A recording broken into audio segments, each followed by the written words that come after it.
The story gets told of the man driving his SUV on the interstate in Australia when all of the sudden his cruise control got stuck at 65 miles an hour. The man, in an attempt not to panic, dialed 911, and the authorities helped him, was able to clear the road ahead of him, and then decided that he would steer down a small road that was led forward by the authorities, and with the help of some brakes and handbrakes and a little bit of whiplash, finally came to a safe stop.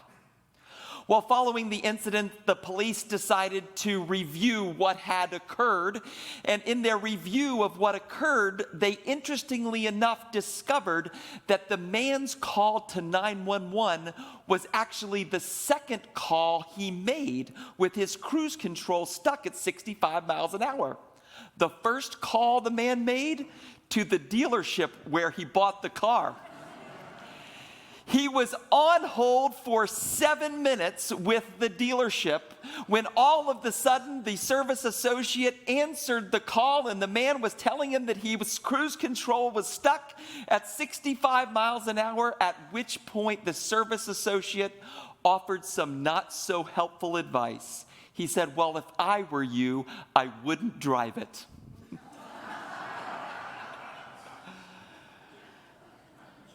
Accelerating at an uncomfortable pace. Sometimes life feels that way, does it not? We are forced to press on and go forward at a pace that we really struggle with, and we really, in our moments of temptation, just wish that we could go back, that we could shift our lives maybe in reverse. We wish that we could stop and go back to before the diagnosis. We wish that we could stop and go back to before that event that happened when everything changed. We wish that we could stop and go back to that season of life before empty nest or before retirement when life was different. We wish we could stop and go back to BC, before COVID. We wish we could go back to that time where there was civil discourse locally and in Washington, D.C., and maybe even a little bit more civil discourse in the Middle East even. We wish that we could go back to that era when doing faith in the life of the church was far less complicated.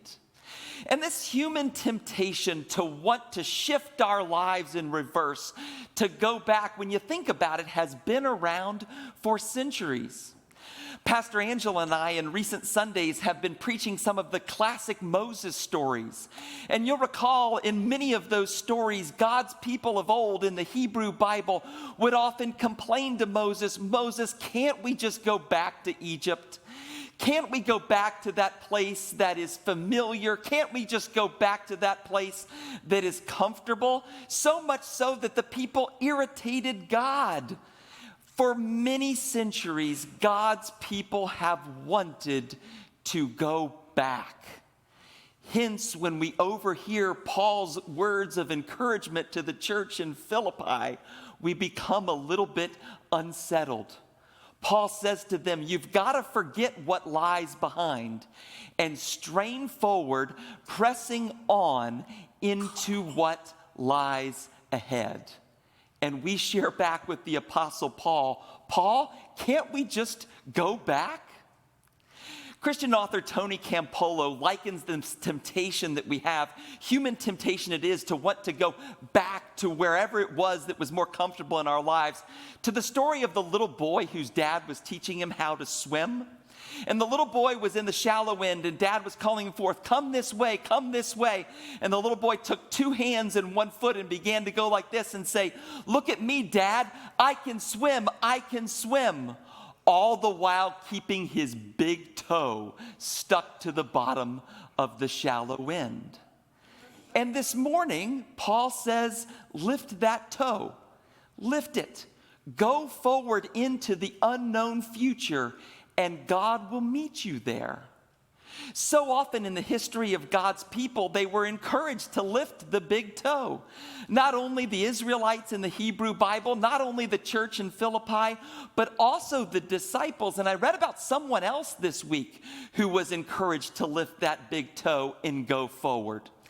This is very interesting. In one of the Bible commentaries I was reading about Philippians 3, there was a scholar that suggested that Mary, during the resurrection narrative, actually had to live out Paul's encouragement in Philippians 3 to press on to what lies ahead.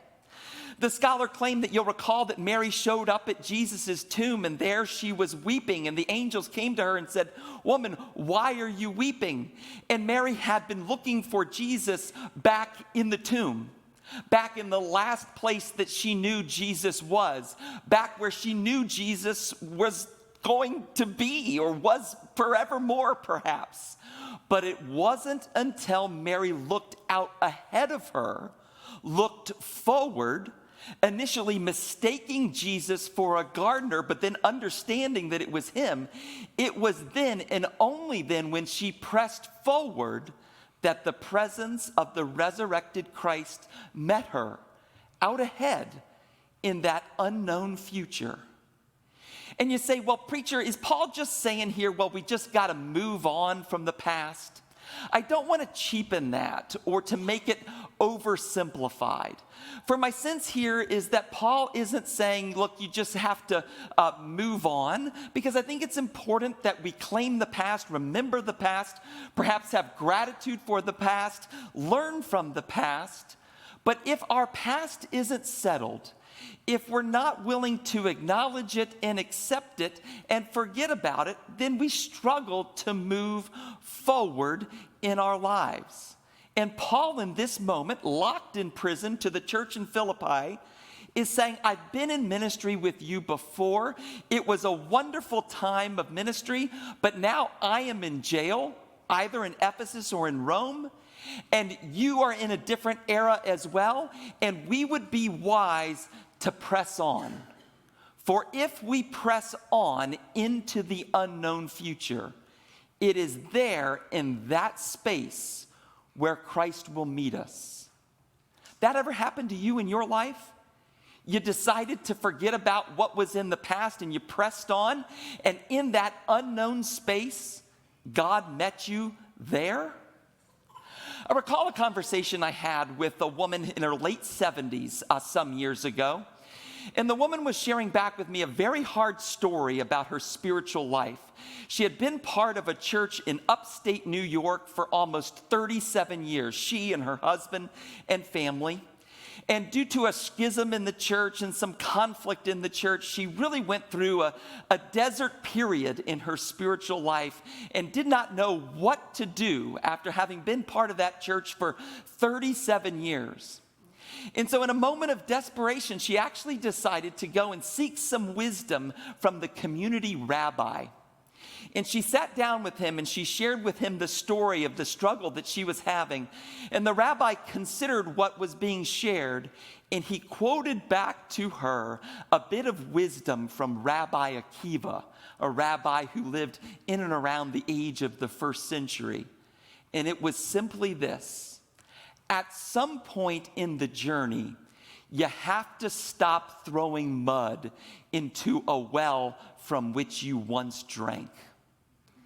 In other words, if you're so concerned about going back, if all it is that you want to do is stay in the past and you don't go forward, then what might you be missing out on that's out ahead of you? If you're willing to strain forward and to press on into what lies ahead. One of the books that I've read recently in having my first 90 days as your minister here is a book that has become popular in business circles by Michael Watkins. It's entitled The First 90 Days. And I know we have many in our congregation who have run businesses over the course of their lives, and it's a very popular book. And in that book, The First 90 Days, Watkins talks about the single greatest mistake that people who move from one job to another make and fail in their first 90 days and beyond. And the single greatest mistake is that you make believe that the things that made you successful in your former job or before you arrived will be the exact same things that will make you successful in your new position. And Watkins, as part of the book, has a little workbook and says you have to list out whatever it is that made you successful, where you came from, wherever it is that's going to make you successful, where you're headed, and then cross out those things that have to stay behind.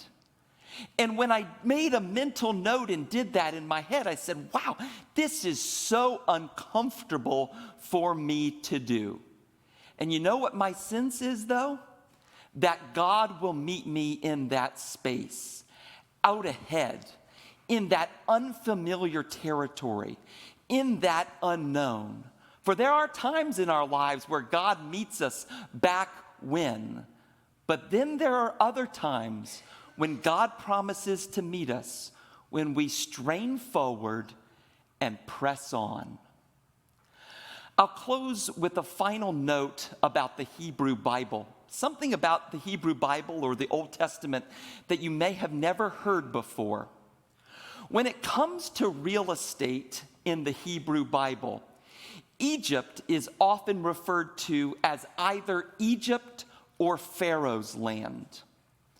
The promised land in the Hebrew Bible is often referred to as the promised land or the land on the other side of the Jordan River. But there is only one piece of real estate in the Hebrew Bible that is referred to as God's land. You know what that is? The wilderness.